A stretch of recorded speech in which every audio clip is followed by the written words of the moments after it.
નાના વાહનોને લઈને આવતા પ્રવાસીઓને અનેક સ્થળોએ જોખમ વચ્ચે વાહન પસાર કરવાની ફરજ પડે છે.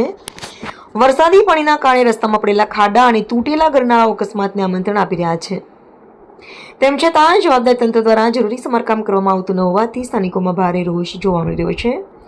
સરકાર એક તરફ નર્મદા જિલ્લાને પ્રવાસન ક્ષેત્રે વિકસાવવાની મોટી જાહેરાત કરે છે, જ્યારે બીજી તરફ જિલ્લાના સૌથી લોકપ્રિય પર્યટન સ્થળોમાં એક એવા નિનાઈ ધોધ સુધી પહોંચવાનો રસ્તો જ બિસ્માર હાલતમાં છે. વિકાસના દાવા અને જમીન પરની વાસ્તવિકતા વચ્ચેનો વિરોધાભાસ અહીં સ્પષ્ટ જોવા મળે છે.